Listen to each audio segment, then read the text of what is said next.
Good evening.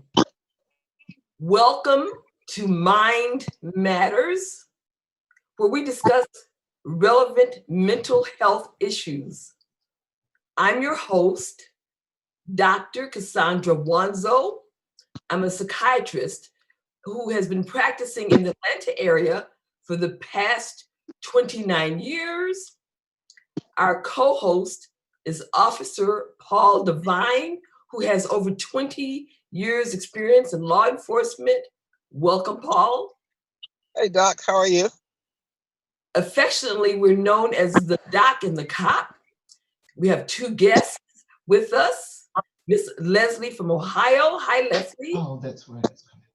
Can you hear me? And Miss Kathy from Milwaukee. Hi, Kathy. Hello.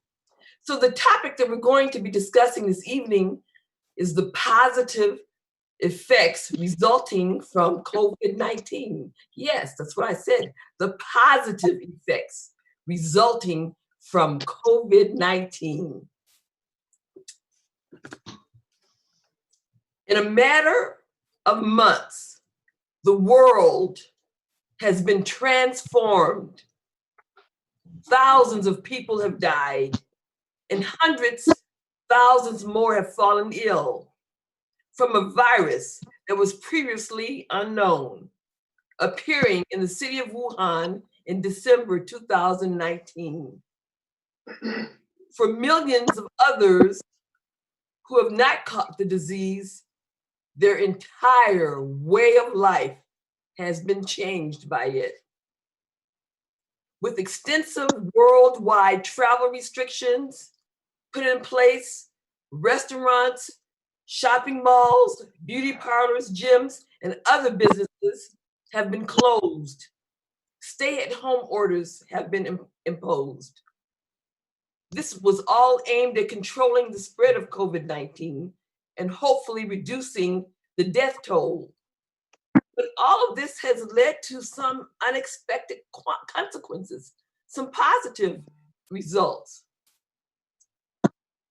As industries, transport networks, and businesses have closed down, it has brought a sudden drop in carbon emissions. Compared with this time last year, pollution in New York has dropped 50%.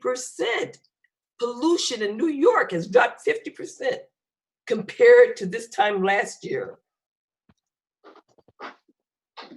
You can now see the skyline of Los Angeles.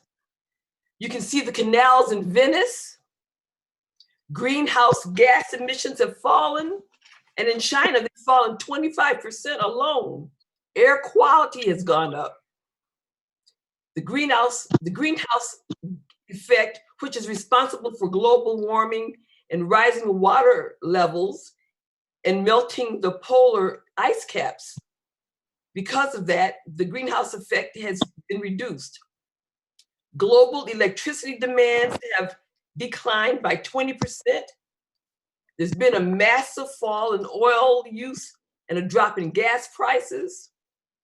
Less pollution has also had a positive effect on physical health in reducing problems related to heart and lung disease.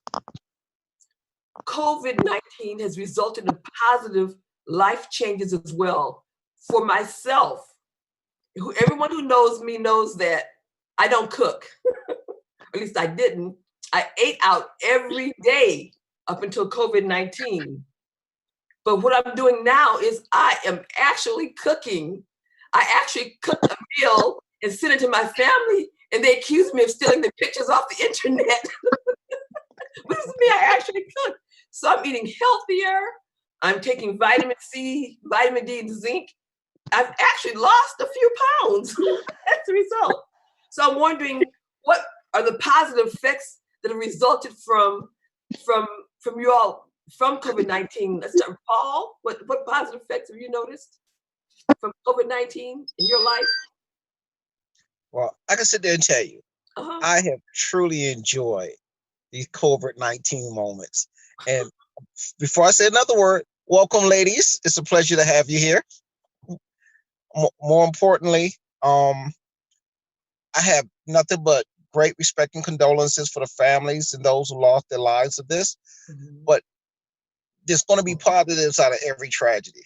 And the number one I'm enjoying is really just working on my house when I get free time to do it, because it allows me to not have to rip and run as much as I used to. So I'm enjoying this immensely. But I am being considerate and sensitive those who lost their lives and family members mourning. Okay. Miss Leslie, what positive effects have you noticed in your life as a result of what's going on with the coronavirus pandemic? Well, when you say the positive effect, effects, yes. Well, I think first of all, the number one positive that I would. Yeah, Miss Leslie. Miss Leslie, yes. I'd say connecting with friends. Before COVID-19, there were a lot of people I exchanged Christmas cards with and may talk to, one other time during the year. But by having more time and also more concern, I'm tending to connect with a lot of friends and be in more regular contact with them, sending more cards and notes and text, family Zoom meetings. And that part has been very positive. How about Miss Kathy? How about you? What positive effects have resulted in your life as a result of what's going on? Okay, there are several. Same as Leslie, I'm able to reconnect and deepen friendships and family relationships. So that's the main, having more time to spend with current family, current friends, and going back and reconnecting with friends that I haven't seen in a while. So that's probably been the biggest blessing for me, is this reconnecting and deepening my friendships. Also, for me, I've enjoyed the change of pace. Usually my life was very, very hectic. Now I can sit home and just think about things, reflect, and rest more. So I really, really enjoyed the change of pace, not having to worry about going to this theater event or this meeting at church or whatever. So just sitting at home and reflecting and just getting into more hobbies. So that's the second. The third, like Cassandra, I reacquainted myself with my kitchen. Before then, I just passed by, but now I'm a little bit more acquainted with my kitchen. So those are the three things: reconnecting with friends and family, enjoying the change of pace, and then just, enjoying hobbies such as cooking and other hobbies. So that's it. Okay. Paul, you were about to say something else about positive effects in your life? Me? I don't know. I mean, I think we covered all the most important ones, connecting with friends and family. But I enjoy more, as the lady stated, that ability just to enjoy a little downtime. Now, being in the first responder role, we're still busy. My team is still out here. Unfortunately, our work schedule got a little more, I won't say hectic, because it's very, very much organized. But at the same time, my downtown now is my downtime. There's no more meetings. I don't have to go to this. I'm not working this stuff. I enjoy just really being home. Okay. Now, for me, another big change is the fact that I am doing telepsychiatry from home, which means I don't have to get in the car and commute 45 minutes there and then 45 minutes back and deal with traffic. That's been a blessing, because that's really stressful. Dealing with Atlanta traffic, that's very stressful. So if I want to, I can just, dress casually and be at home and deal with my patients and not having to commute. I've saved money on gas. Also during this time, saved money on hair, nails, not having those expenditures. But along with the telepsychiatry, before that, my son described me as a technophobe, like not being fearful of technology. But since then, new avenues such as like this, Zoom, I've done FaceTime with patients, go to meetings. So all this is new to me. So I'm learning new technology. Well, it's funny. The technology has always been there, but it's amazing how a pandemic has forced us to really utilize it now. Yes, I've always, like myself, being technophobe, always avoided it.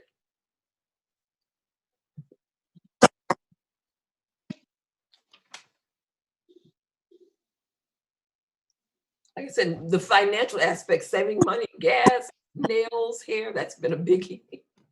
Oh, I like it too, because I'm making money. I see the three of you guys get to stay home. Y'all get to enjoy being sheltering in place. Unfortunately, that doesn't work so much in my field. We've been extremely busy, but it's been very, very disciplined and very organized. So it's not hectic. I enjoy it. And I guarantee you, if this keeps up for 6 more months, there's going to be a Porsche in my garage. As far as the telepsychiatry portion, like in the past, the technology was there, but billers such as Medicare wouldn't pay for it. And there was certain things you couldn't do because of HIPAA violations. Well, the government has eased those restrictions. So now they are paying for all the telepsychiatry. They've eased the HIPAA concerns. So it's easier to do it. So I don't know, once this is over, if they will, still allow this, or they'll go back to, the way things were, just as with the environment. I guess once we go back to driving and, air flying, the pollution will probably return. But right now, it's a good thing for the environment. The environment is really feeling good. Because I saw the pictures of Venice, how you can actually see fish in canals there. You can actually see the skyline of Los Angeles and other cities. Even like in India, I went to India a couple of years ago, and we had to wear masks then when I was in India because the air was so polluted. And when I came back, I had bronchitis. But the pictures that they're showing of India now, even their air is clear. Well, I'm happy. Even though I'm still have to be out here driving, there's little to no traffic. So no road rage, no stress, no using the kind of words that I can't go into church. It's all good on my end. And something that Kathy had touched on in terms of slowing down, taking, one day at a time. I think, and coming to the realization that I'm not in control. I'm really not in control. And having more faith and trust in God. I don't know if any of you are involved in the situation. I know some parents involved in homeschooling. I don't know if any of you are involved in that situation, homeschooling at all. But I know that's another issue for families as far as homeschooling. Listen, I have no sympathy for parents homeschooling because now they can see what their little bad butt kids are like. And some of these parents realizing that my little baby ain't as smart as I thought. I mean, listen, let's be honest with you. Those teachers do not get paid enough to deal with these ignorant little pain in the butt kids. And for now, parents to have to be home with their kids, even trying to instill discipline and get them to get up in the morning and still stick to their lessons. Imagine when that kid goes to school and they have little to no respect for the teachers and administrators and stuff. I think every parent should have a new perspective about the educational system and realizing that their child is probably the biggest reason why their child is failing. It's not the school, it's not the system, it's not the teachers. It's just, listen, your child has no respect, no boundaries, and no discipline. So, Kathy, having you been in the classroom, do you have any thoughts on that? Same thing. I agree. Parents are becoming reacquainted with their children, and they can see the lack of discipline and lack of focus. So Officer Paul hit it on the nail. Yes, he did. So parents have a greater insight in their children's behaviors and goals, etc. Ms. Leslie, are you in the field? Not anymore. But okay, but coming from administrative side, okay, I just hope that after this is, people will be more willing to support schools financially and vote for school levies. Because so often, you hear this attitude that they're not doing it, they're wasting the money. But hopefully now more people will realize what really goes on in the classroom and more of what's involved, and why those tax dollars are needed to support our schools. Okay. Now, here's the question I have. Now that educators and parents have seen the stress both sides are dealing with as far as these children, when is your philosophy and it's going to change and parents becoming more involved?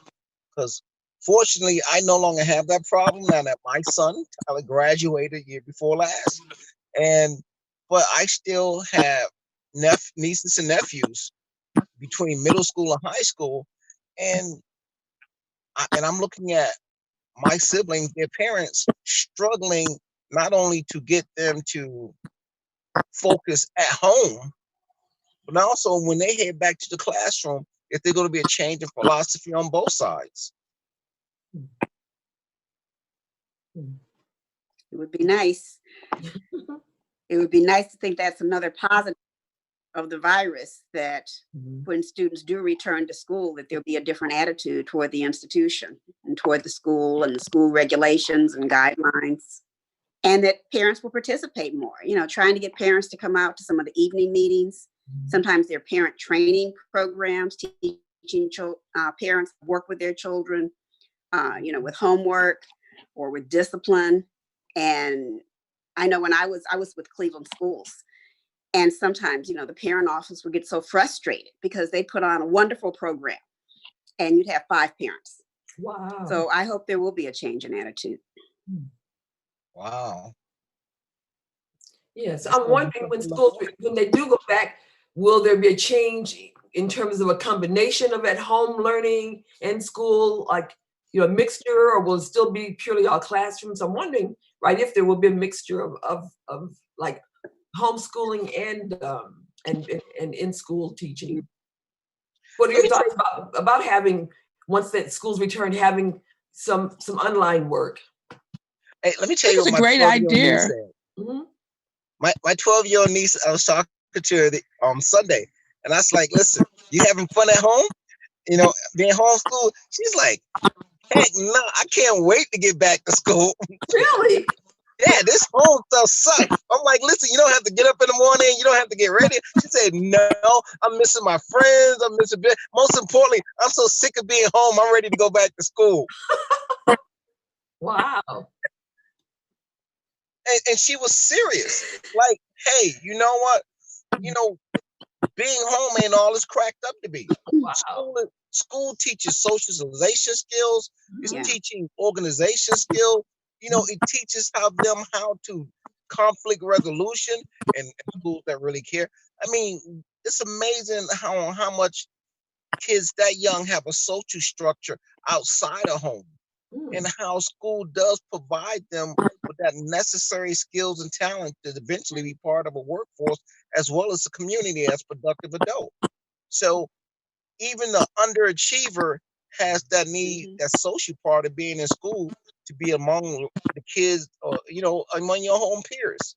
So, I mean, yeah, everyone may not be a Rhodes Scholar, but at the same time, school serves a vital purpose in that whole social structure at that age. And my niece want to get back to school. She's tired of being home looking at her parents. I thought that would have contacted through the different social media platforms, Twitter and Instagram and things like that. FaceTiming and all of this, Zoom and all of it is great, but keep in mind, that only is wonderful when people don't have that physical contact. People really still enjoy physically talking. I can Zoom you all day long, but there's nothing replaced that human contact, meeting up, hanging out, talking right there, face to face. That's the reason I don't do online dating, because I like to meet my women the old-fashioned way at the grocery store. I'm just saying. Just saying. Okay. But don't just saying. Don't knock online dating. It works. Hey, let me tell you, some of my best relationships came out the produce section.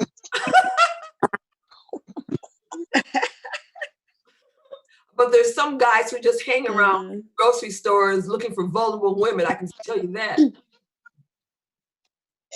Well, I mean, it works. and it helps that you cook too. So whatever you're gonna purchase at the grocery store, invite them home for dinner.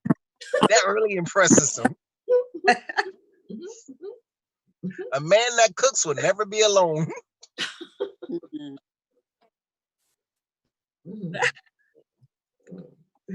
Shh, I don't want no trouble. Just keep that between one of us. the problems with one of the problems with the online learning is that in many cases, schools become babysitters and childcare. So I'm really concerned if schools do have to go to a schedule where half the kids are there 2 days a week, and the other half are there the other 2 days. Because for parents, especially with primary age children, the childcare is going to just be a nightmare. Right. And I'm concerned about, what's going to happen to families, especially minimum wage workers. Okay. You don't want all your money having to go to pay for child. That's true. Yeah. But if your child's only in school, physically in school 2 or 3 days a week, that's going to be a real issue. Wow. Yeah. It's funny you should say that. When I did undergrad, I went back to school time as a non-traditional student, and I really enjoyed being in that classroom. I was already, 16, 17, 18 years in the police department. And when I went back to school full time, that opened up a whole nother venue being in the classroom. I enjoyed it immensely because I could not focus, nor did I have the discipline or the study skills when I was younger. Well, when I went for my master's program, literally 90% of my master's program was online. Oh, and I hated every second of it. You hated it? Yeah, because I used to enjoy going to class. I enjoyed seeing everybody. A bunch of us hung out after class. We go to different restaurants or events. And I realized online, I hated every second on my online. My master's was not nowhere as enjoyable as it was my undergrad. School does serve a purpose when you actually in the classroom. You can interact. You can talk to your instructor. It can definitely be part of your social life too. And I would never do another online class because I don't have that physical human aspect to it. And I just didn't enjoy it. But I did love, even though I was late for class most of the time, I still showed up. When I was in medical school in Madison, the year that I started in the early 70s, one of our classmates hung himself in the anatomy lab, which I think was a statement about the curriculum and what med school was like. So after that happened, the school instituted some changes. One of the changes that they instituted was they had something called the independent medical school program, where instead of going to class, you could do it all online. So this is back in the 70s. In Madison, they had a curriculum where they were testing to see how that worked, where instead of having to go to class and whatever, you did it all online, took your test online. So I'm not sure if they still have that program, but they did institute that in the early 70s in the med school in Madison, Wisconsin, independent learning, where you did med school online. So I don't know if the students, when I visited Madison, was it last year, the year before, and met with some of the med students, and they were showing me that the bookstore actually had no books in it. Back when we were in med school, you had to buy books, but the bookstore only had like T-shirts, but it had no books. So evidently, all their training is online. Because I remember right in the classrooms, each classroom had a computer set up. So evidently, it's all online now. Yeah, can't be much fun. Because I even think that in a place where like we used to actually dissect a human cadaver, I think they do that all online too as well. And that takes the human aspect out of it. It takes the socialization part out of it. Hell, it even takes the motivational part of it. Because I did much better in the classroom than I ever did being at home. Too many distractions. It's easy for me to be like, man, I'm going to run downstairs and grab me something to eat. Oh, I'll come and do this. Online class is convenient if you're lazy. Or should I say, if you don't want to be bothered with the aspect of preparing. But from a social point of view, I'm an extrovert. Okay. I need that interaction with my delinquents. Do any of y'all, the other guests, have any experience with online learning? Yeah, I hated it. No, but I'm like Miss Leslie or Miss Kathy. Have you had any experiences with online learning? Not really, no. Don't you do some remote teaching? Now I do. I'm just starting. And what are your thoughts so far about that? It's a different option. I prefer the personal contact, personal interaction, but it's another tool in the toolkit, though. But you prefer, like Paul says, that personal interaction? I prefer face-to-face, yes. Okay. And don't get me wrong, I understand the convenience. Sometimes, if I didn't feel like being bothered in class or something going on, or if I just one of those days, but let it be a day I choose that I could actually interact online. But for 9 times out of 10, I prefer to be in class. Okay. Wow. Give me both options.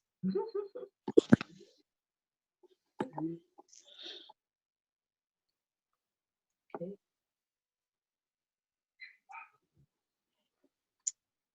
Hey, Doc. Yes. Speaking of cooking, did you bring any samples for us? Oh, well, I made chicken wings in the hot air fryer. They were very good. Kathy was the one that told me about the hot air fryer, so I went and got one, and they turned out pretty good. But no, she's made other things, but that's all I've made in the hot air fryer, the wings. But then I baked chicken and baked salmon and frozen vegetables and a lot of fruits and salads, things that I wasn't eating before. Yeah, and finally my kitchen is getting used. My niece teases and says the only reason I have a kitchen is because it came with the house. And literally several years ago, my house was hit by lightning and it took out everything electrical, and my stove is electrical. So the computer, security systems, everything. So I had everything repaired except the stove. And literally I went 5 years without using the stove, and a friend wanted to make Thanksgiving dinner. That's the only reason I got it repaired after 5 years. I didn't miss it. So does that mean after this corona is done that you still going to continue cooking? Oh yes, definitely. Yes. Oh, okay. Well, Miss Leslie and Miss Kathy, we all look forward to being invited over for Sunday dinner. Well, That sounds good. I'm the only person who's tasted, so I don't know how it would taste to other people. So, I guess y'all would be guinea pigs. That'll work. Although one thing I haven't to this day, maybe I need to try. To this day, I've never baked a turkey, so maybe that's one thing I'll try to get some advice on how to bake a turkey. I've never baked a turkey ever in my life, so maybe I'll get some advice. Because literally, when I was baking the chicken, I had to ask Paul and my niece Lisa, like, what temperature you cook, because I didn't know what temperature you cook the meat at. Trust me. As long as the stove heat up, you'll be okay. Yeah. But like in terms of like health things, as I've been taking vitamin C, luckily I had some that I had in my cabinet already, because when I went to the drugstore, several stores, they're completely out of vitamin C. People are buying up vitamin C off the shelves. I was really surprised. All the vitamin C is gone. Hey, they're buying guns too. Oh, all the guns completely sold out. Yes. Hey, ladies, did y'all get y'all guns too? Not yet. Not yet. Leslie? I'm not getting a gun. Yeah. Why? Listen, eventually you may have to get a chicken for that pot. Yeah, I see that they're limiting the amount of meat that you can buy in the stores now. They're limiting it. You know, I'm not sure if it's a good thing or a bad thing that gun sales and ammo literally went out the roof for Corona in regards to the COVID-19 situation. My concern is more of all these people with firearms after this is over. I mean, it ain't like you could take it back to the gun store and say, okay, COVID-19 is over now. I can bring this gun back. I don't need it anymore. Well, to me, that seems like a negative result, because to me, it's a negative result, because the more likely if there's a firearm in the home, there's a domestic abuse situation. If it's a woman, she's 4 times more likely to be a victim in terms of being killed with that firearm if there's a firearm in the home.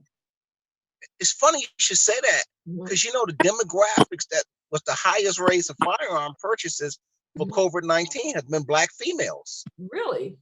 Yes, sister. Really? Put away them Bibles and been buying guns left and right. So I kind of see that as may be a decrease in the domestic violence rate, knowing that sisters back it. Hey, but it's amazing how people equate firearms as a resolution to COVID-19, when to me, that's only more of a motivation for violence in the household as well as outside. I think now we should be more concerned about the after effects of COVID-19 versus the fact that we're still going through it. What do you mean the after effects? We want to be better, morally, civically, religiously, even more so relationship-wise after this is done. Will people start acting like they got sense? Although, you know, some, like I said, it's there's been a rise in child violence, child abuse, and domestic violence, with people being, you know, confined to closed spaces. So there has been more, like I said, child abuse and domestic violence, and calls to domestic violence hotlines have increased. Well, also there's been an increase in the suicide hotlines. I think I had some numbers here somewhere. Miss Kathy, Miss Leslie, is there a reason why neither of you went and purchased your firearm as of yet? I never really thought about it, and I'm a little afraid of firearms. Really? Like fear, phobia. Me too. See, I have a phobia as well. I'm kind of anti-gun. That's anti-American. What kind of Christian are you? You know, in the South, guns and Bibles go hand in hand. But yeah, a lot of places hand in hand. Again, now can any of y'all explain why Black women that you three are perfect representatives of, why Black women have been so profound about purchasing firearms, especially at this point? I'm really surprised. I don't know why. Do you have any ideas? Because I didn't know that statistic. I mean, because currently right now, record numbers of Black females have purchased firearms within the last 2-3 month period. Yeah. Record numbers. Well, I'm not in that statistic. I have no desire. I don't know. Wow. Do you have any ideas why you think so? I personally? Yeah, why do you think that's the case?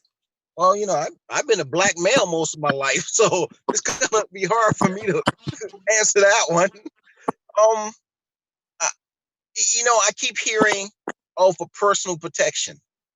And the question that I ask whenever someone asks me a reference about a firearm and say it's for personal protection, my first question to them is, well, who are you protecting yourself from?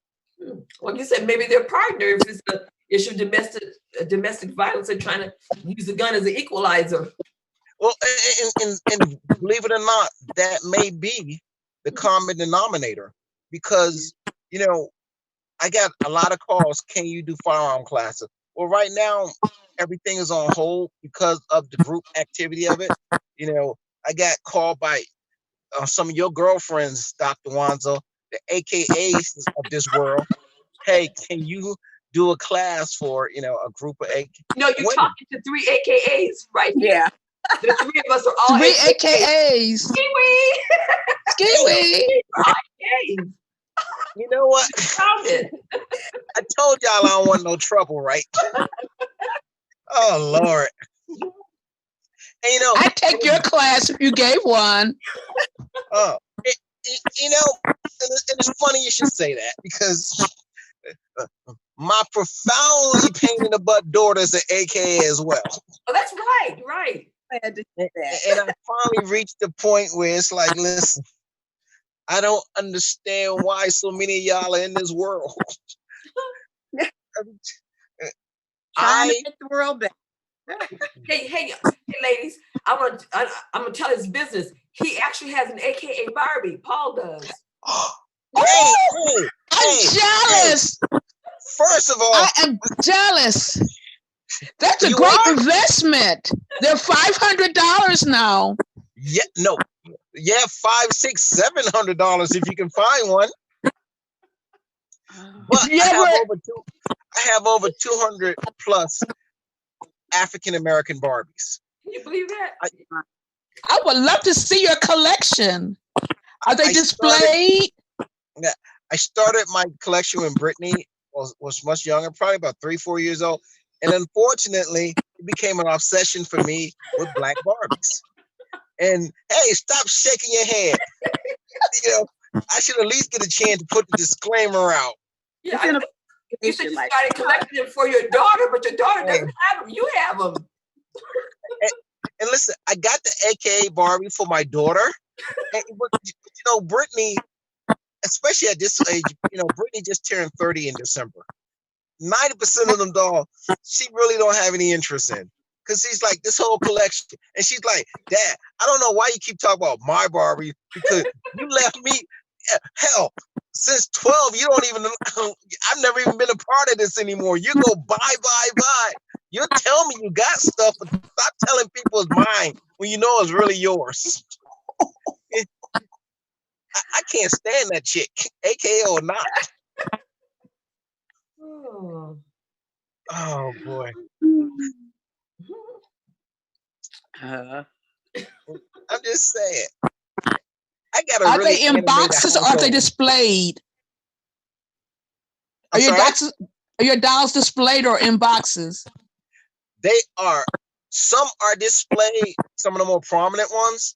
Most are in boxes because Brittany room, you know, it's funny. It was turned into a guest room, and I have exceeded the floor space to this. Okay, I admit, I don't care where I go. Black Barbies are my weakness. All right, and as Doc will tell you, it became an obsession. I like Afrocentric Barbies.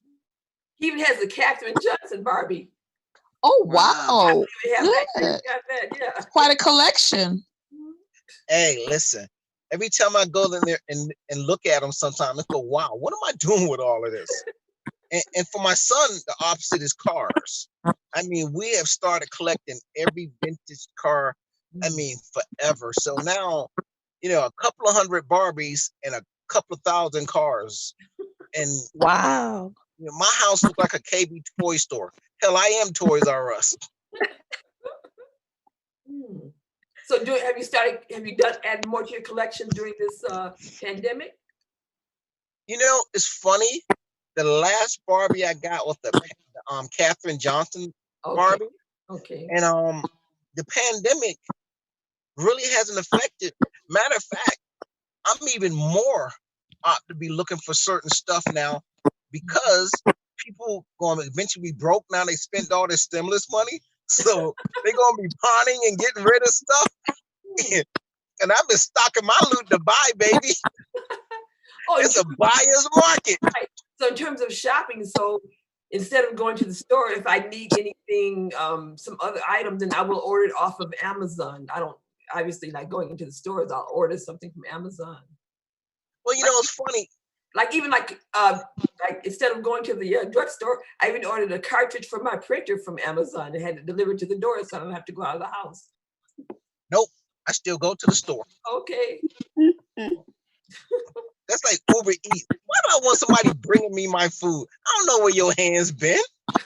But no, not food, but different items like the ink cartridge I ordered. Oh, what else did I order? Just different items. And normally I would have gone to the drugstore. I ordered online on Amazon. If I can't pick it up, if I can't cook it, I go pick it up myself. I don't want nobody ordering anything to me. I'm good. I ordered something once, and that was from this Italian store. That was at the very beginning, actually, because I was recovering from shoulder surgery. The guy came to the door. The food wasn't in a bag; it was just in the container, and he was coughing. And I was like, and he wasn't wearing a mask. After that, I said, no, I'm not ordering, anymore. He was coughing and was not wearing a mask. And you still accept the delivery? Well, I once I got it, I took like the Clorox wipes and wiped the container all over, with the Clorox. Man, I'm not doing all of that. Hey, listen, give me a refund. I'll be down there in about 20 minutes. Uh-huh. You can come back and pick up the stuff y'all drop off. I don't want it. And then, interestingly enough, after eating the food I got sick. So I had never ordered anything else after that. That's the only time I got sick after eating the food. Wow. It was fettuccine Alfredo. Oh, and I got sick. So after that, I said, no, let me cook myself so I know what's in it. That I prepared it. I know exactly what went into it. So stop complaining, Doc. Just think of how the chicken felt. Yeah, I've eaten a lot of chicken and salmon. But I think another thing, they're talking about meat shortages. So I think that overall, that's going to have a positive effect in terms of people eating less meat. It might. Ladies, so y'all eating less meat? Well, they closed down some of the Tyson plants, and a lot of the stores are restricting the beef and pork because of, the shortages that are going on. So I'm just thinking that might have a positive effect with people eating less meat, health-wise. Yeah, I was already eating less meat because my husband went vegan. Your husband went vegan? And so at least one meal with him. So I go meatless 1 or 2 nights. Okay. And then when we were raising our kids, he didn't want them to have red meat. Mm-hmm. So we got in the habit of just doing a lot of poultry products, ground turkey and chicken and seafood. Okay. And I never got out of the habit. So I almost never cooked beef. So when you were talking about you didn't know what to do with the chicken, when I was going to make a steak, I had to go online and figure out, how long to cook and measure it. Because I just don't cook beef anymore. Right. I can't remember the last time I ate beef. One thing I do like, that's one thing I miss with the restaurants being closed, is a South African restaurant down the street from me. And they make ostrich, and I love ostrich. Ostrich is actually leaner than beef and chicken, and it's really good. It's very, very good, ostrich. Mm. It's really good. Wow. Is it very expensive? Well, I've never bought it in the store, but the restaurant, it tends to be expensive at the restaurant. So I don't know what it sells for at the store, but it's expensive at the restaurant, yes. Well, it's good. I have to put that on the list. Yeah, ostrich. Ostrich. Just like bison. I've had bison once. Bison is lean also. It's leaner than other meats. So bison, ostrich, those are leaner cuts of meat. Hey, you went to Ted's Montana Grill, didn't you? Once, yeah, that was once. I went once, years ago. I guess I guess they still exist. I don't know. Tastes like chicken. But ostrich doesn't. Ostrich looks like beef, but it's very lean. I was thinking it looks more like poultry, but it looks more like beef. Yeah, it looks like beef. Yeah, it's more. I think as a bird, sort of like turkey. But it looks like beef, and it's very lean. What does it taste like? Oh, not chicken. It doesn't taste like chicken. Not chicken. Probably more like beef, but it's leaner. It's much leaner. Wow.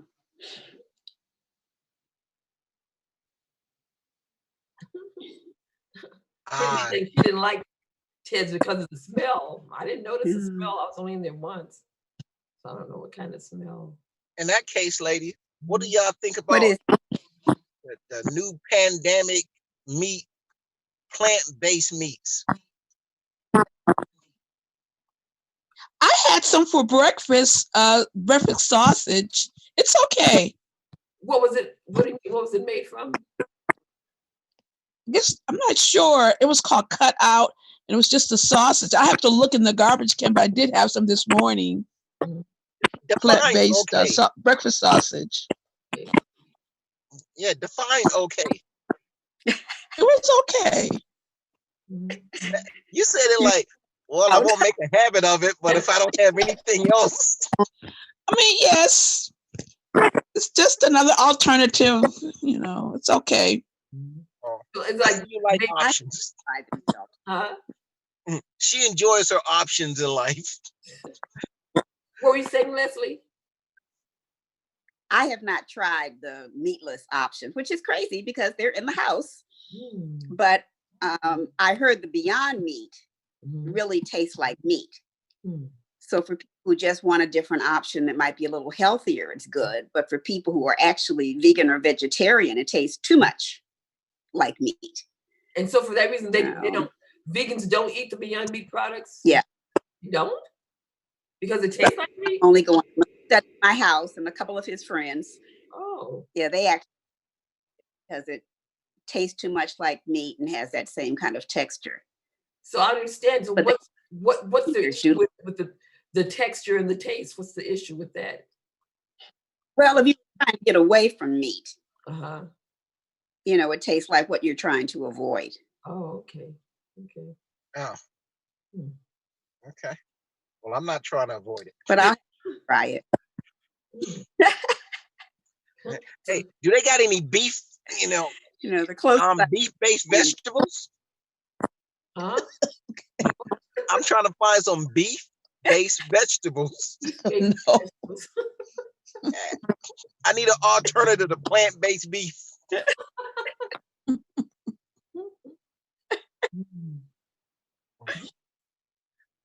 I like meat. I'm sorry. COVID-19 is not going to change my eating habits on any level whatsoever. I just want to remind the audience that you're listening live to Mind Matters, part of the WCEG Empowerment Network. The views expressed here are the views of the host and co-host and not of the station. If anybody wants to call in, let's see. Oh, the number. The number to call in is 646-876-9923. 646-876-9923. I believe that they have to enter the ID and password. ID, this is a lot of numbers. 886-176-48499. ID again, 886-176-48499. And the password 683054. Again, the password 683054. I was wondering, like, one of the consequences also of the coronavirus pandemic is like church services are now online. So I was wondering, what do you all think about that? Is having church services online? I've enjoyed it. I can attend 4 online churches in one Sunday. Without leaving my room, don't have to get dressed. I can send the offering in. I love it. Yeah, I really do. I attended 2 on Sunday. What was that? I watched 2 services past Sunday. You can watch it 2, 3, 4. You don't have to get dressed. Nobody disturb your naps? Number what? No one disturbs when you catch a nap in church. You know, right, you can take a nap. Yeah. Then I guess, but then there's that personal interaction and fellowship, right, that you don't get online. So, right. Yeah, personal fellowship. I miss the person service. I miss being there. I even miss getting dressed. I almost put on, dress and heels to go to my live stream. You almost did. You almost did, or you did? I didn't, but I thought about it. But I miss seeing people and getting the hugs, and it's just such a positive interaction, actually, in church. And then our church, the pastor and 2 of the musicians, but there's no choir. And I really miss the choir. Wow.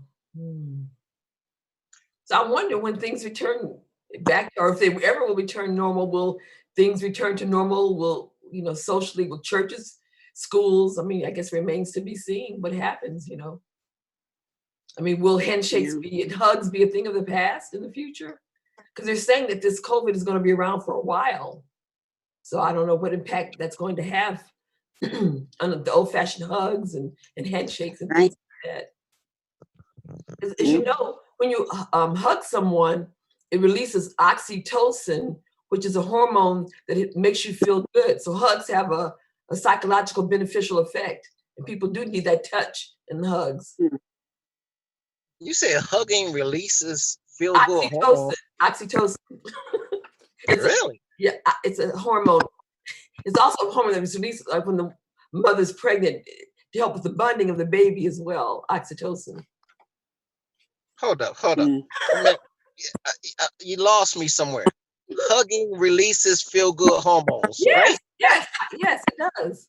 So how did you go from hugging feel good hormone to the woman pregnant? That makes the man nervous. It's the same hormone. Okay. Things like when you're in church and you're hugging people and shaking hands, it has a positive beneficial effect. People need to be touched. People need hugs. No, for men, touching leads to child support. So we're trying to keep social distancing, okay? We don't want no trouble. We got enough issues in this world. Social distancing should cut down on the birth rate right about now. We're trying to put the child support system out of business, or at least bring it down to a manageable level. Yeah. So you're talking about online dating. I'm just, sure that's leading to changes in the online dating situation too, in terms of, meeting somebody. That's like something. Actually, if you really think about it, ironically, online dating was the very first product of social distancing, don't you think? Most people were maintaining all kinds of intimate relationships online without ever physically meeting or touching.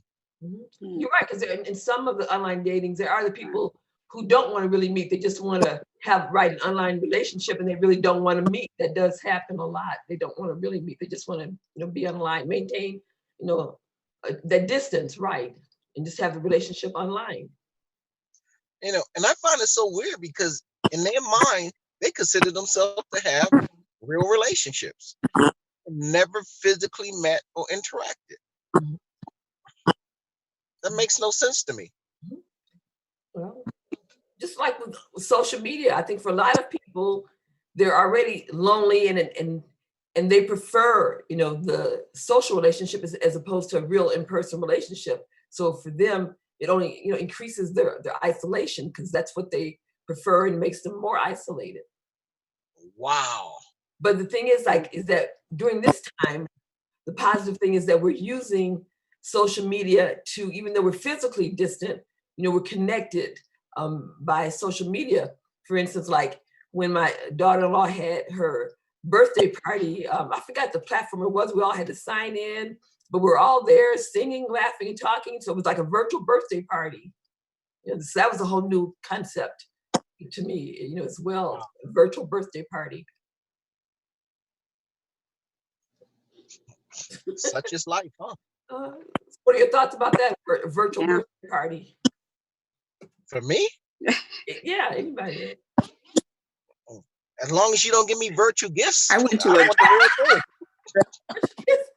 Yeah, I mean, you can virtual whatever you want. I just want real gifts.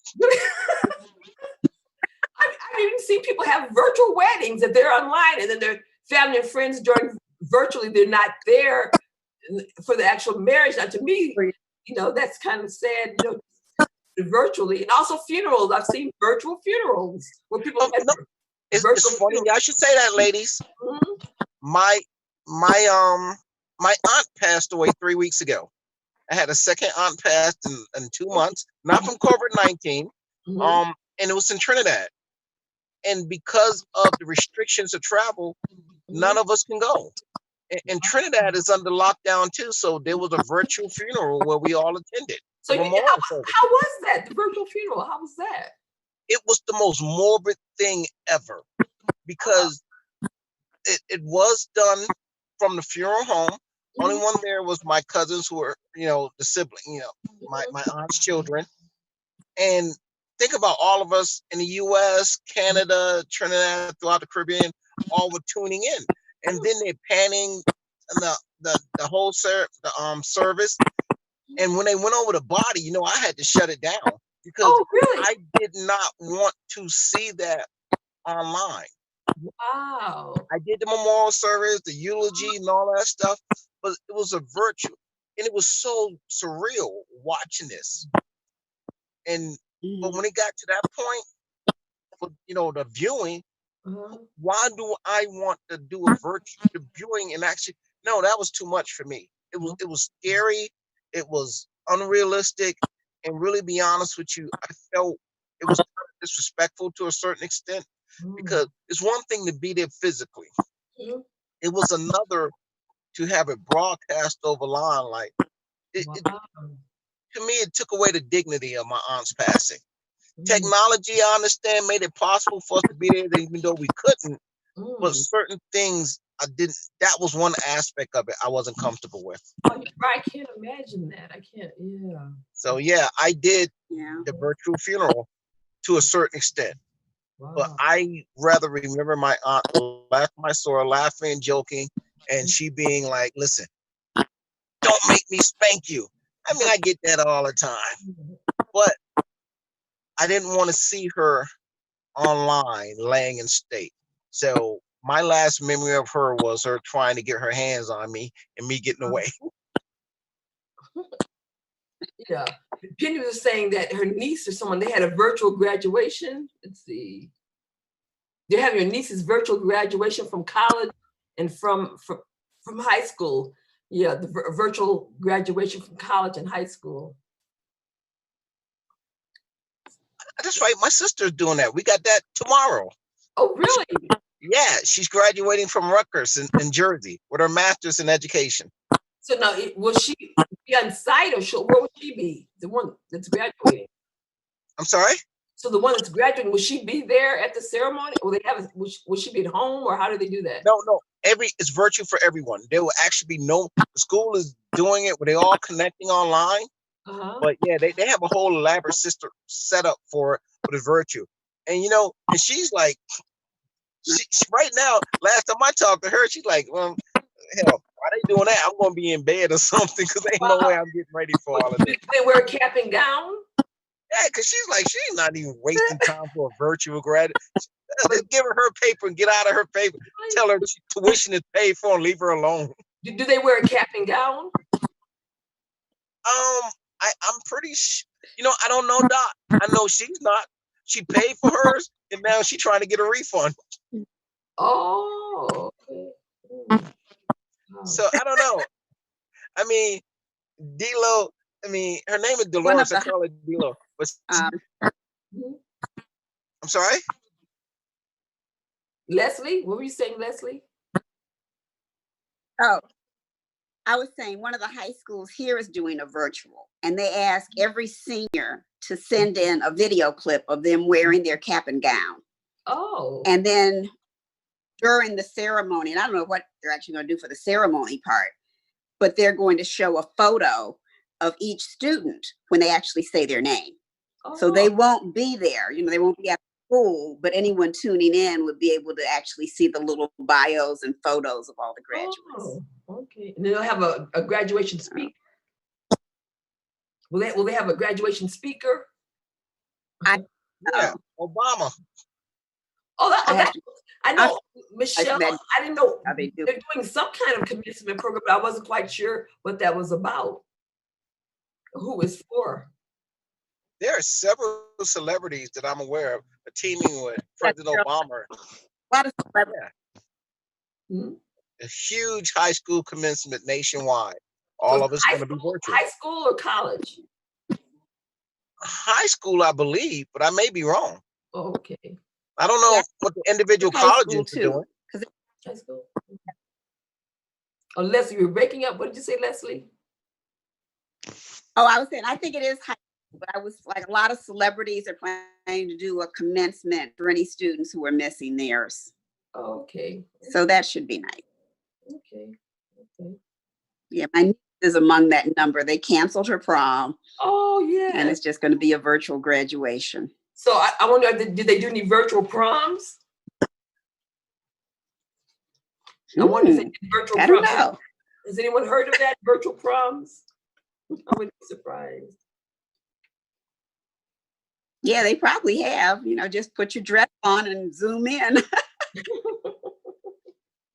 Okay. So what about in terms of physical activity?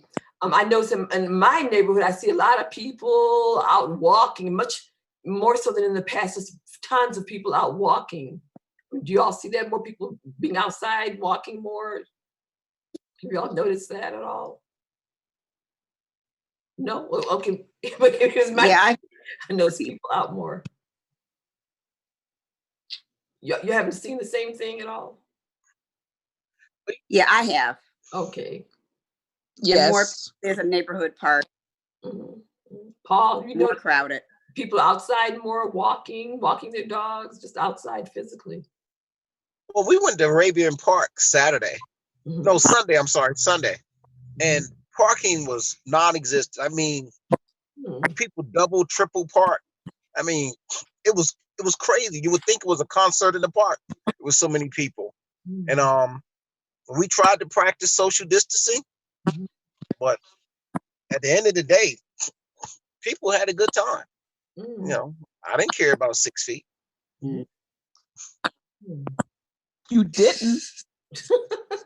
No, I didn't.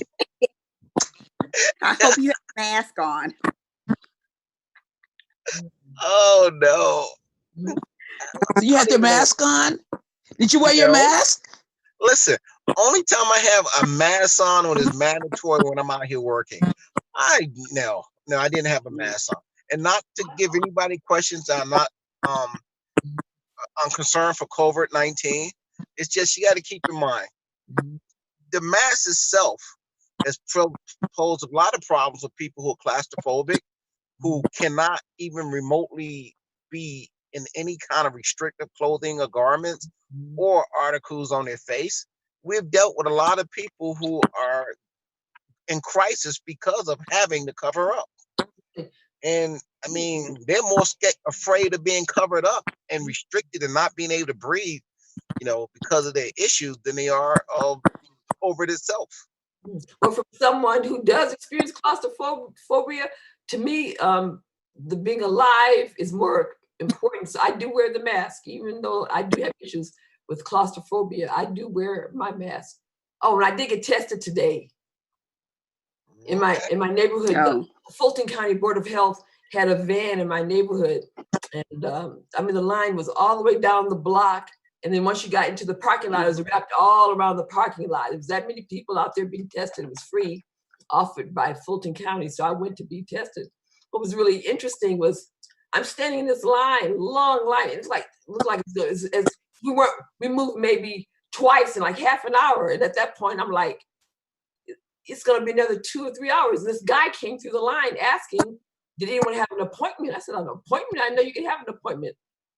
And one lady did, and she went to the front of the line. So while I was standing in line, I took my phone out, called the Fulton County Board of Health, and told them, asked about the testing that day. And they put me up, she referred me to the COVID hotline. And then I told them I wanted to schedule an appointment. So she scheduled me an appointment for 5 minutes later, said, well, if you can't get there, just come anyway. She didn't know I was already in line. So once they gave me the ID number, I went to the front of the line. They took me right in. Everybody was looking at me because I wouldn't wait. This line was like all the way down the block and wrapped around the parking lot. I went to the front of the line, then got my test. Cheated. No, we just using calling to schedule an appointment. I bet you didn't tell anybody else to do it when you was going to the front of the line. You know what? Actually, there was an African-American male and female. I stopped and told them. Oh my Good God. For you. Yes, I did. That was smart. Yeah. Smart. That was so wrong. That was smart. Yeah, just call. Yeah, and so I said, look, I told them I was in the line like you. If you don't want to stand in line, call that number right there in the van, because the van had, the number on the van, so the Fulton Board of Health, and so I guess I assumed they did. But they took me right in. I was like less than 5 minutes. Hey, knowledge is power, huh? Yes, exactly. So I'm gonna call Bank of America tomorrow and tell them I got an appointment for a deposit. Let me go ahead and withdraw the money now. But I got you covered later on.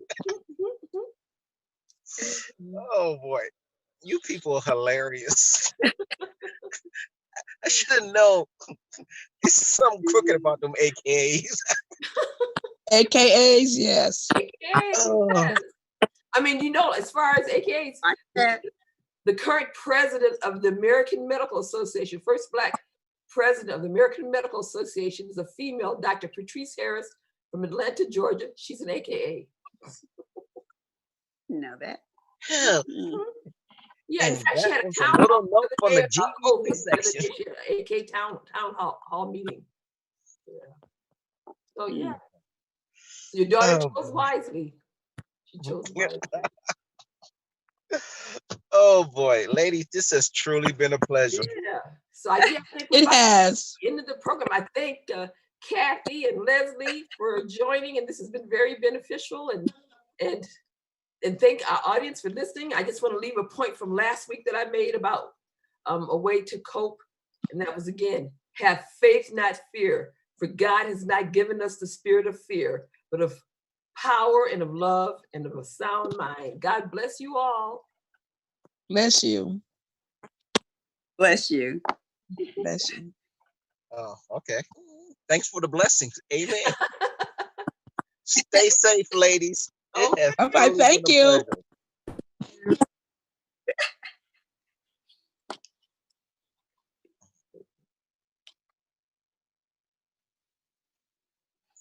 Hey, Doc. Yes. What's for dinner? Actually, I went out and I bought some chicken thighs. Oh my God. So I'll probably bake those, and I've got different frozen vegetables, corn and collard greens and string beans and things like that. Peas, all frozen, yeah. Okay. Miss Leslie, Miss Kathy, it was absolutely wonderful meeting you two wonderful women. Likewise. Thank you. Thank you so much. Okay. And if you ever pass through Atlanta, dinner is on y'all.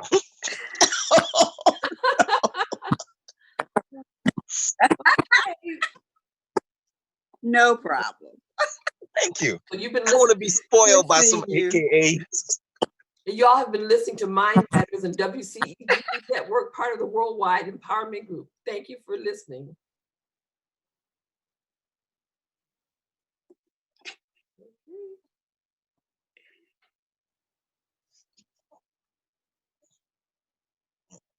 I think this is it. Okay. Well, ladies, this is why I say it's beautiful. Okay, we're signing off. We're signing off. Thank you. Hola. Bye. Hola. Bye. Bye-bye.